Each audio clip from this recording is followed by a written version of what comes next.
Hello ladies and gentlemen, and welcome back to another wonderful hoof trimming video. Now let's get to it. This is the cow as she came on the chute, and I could already tell that she had a major problem. As you can hear, Aaron is trimming the front feet on this cow while I'm starting to work on the back feet. And now we're going to go ahead and trim these hooves and prepare her for a block.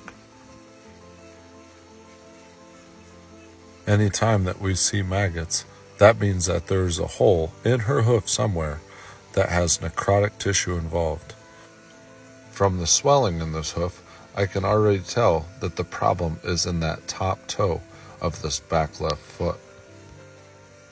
It is pertinent that we have a dry toe to place that block upon, and you'll see in the next scene where we even use a torch to just slightly heat and slightly dry the hoof. As you can tell, the hooves are actually in pretty good condition, but what's underneath this hoof is to be reckoned with. Now you can see we have that bottom toe prepped for a block. We are just going to wave the torch around on it to eliminate any moisture that may be on that toe. Here you can see the hoof tight glue that we are placing a wooden block on that hoof. Now let's get to work. First thing we're going to do is clean out any debris that we can get easily away from that wound before we start seeing where the problem is and where the problem goes. Looking up here at the top of the hoof immediately has me concerned because there is separation at this top hairline. That's a very bad spot to have separation. But even after just one pass, now if you look closely, you can see the maggots starting to come out of this hole. Now maggots aren't always a bad thing. Maggots do eat necrotic tissue and keep it from getting worse. Now that we have seen where the separation is, now I'll take the grinder and thin the margins on this hoof to make it a little easier with the hoof knife. One thing with a hoof like this hoof is pretty hard, and I'll explain why. It also makes sense why the maggots are not getting crushed. So this animal has been lame long enough that she has not been putting weight on it. Therefore, she has not been putting weight on the hoof to crush the maggots, and the hoof has not been sitting in real sloppy manure because she cannot put it down on the ground while she is walking. In turn, that makes it a prime spot for a fly to land and find a nice juicy hole to lay its eggs and grow these maggots. While these maggots are cleaning some of that dead and necrotic tissue away from the hoof, they are also in there and not allowing the hoof to fully heal. Now once again, we will try to flush some of these maggots out and clean out the area of this hoof where it is separated to allow us to see just how far that separation goes.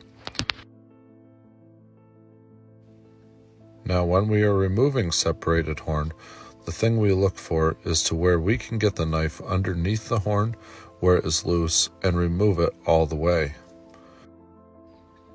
Any loose horn that is attached to the hoof but detached from the corium allows for a pinch spot.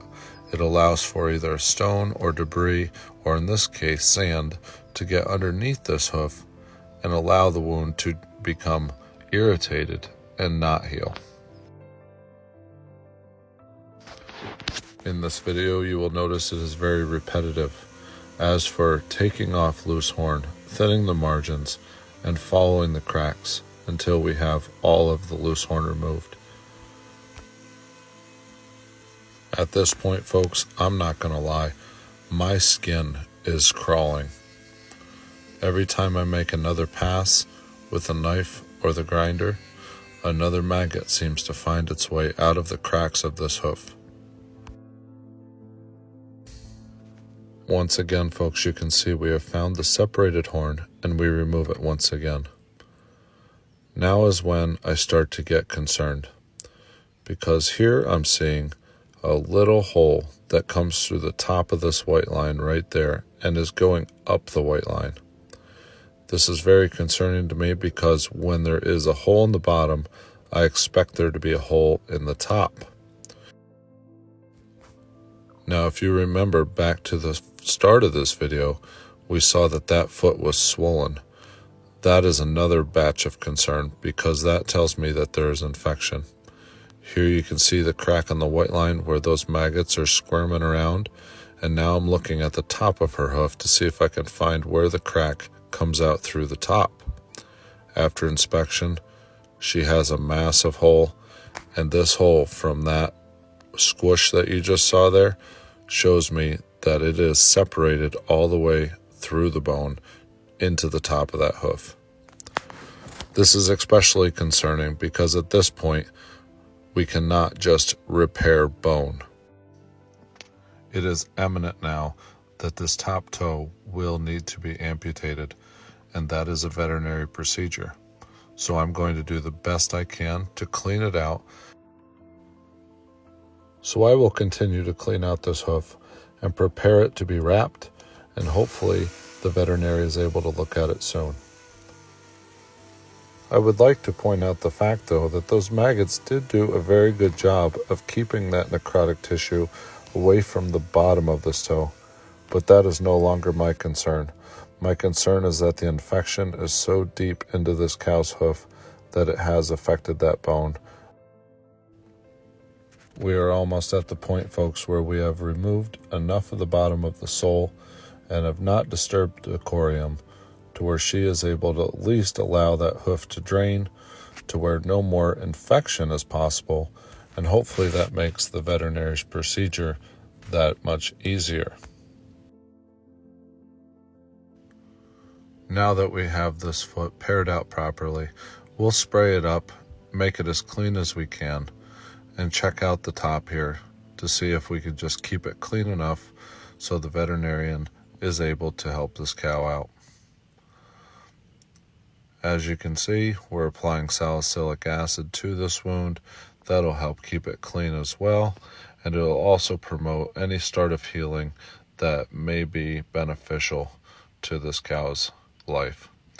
So we'll tape it up, and it's on to the vet. Thank you for watching, and have a wonderful day.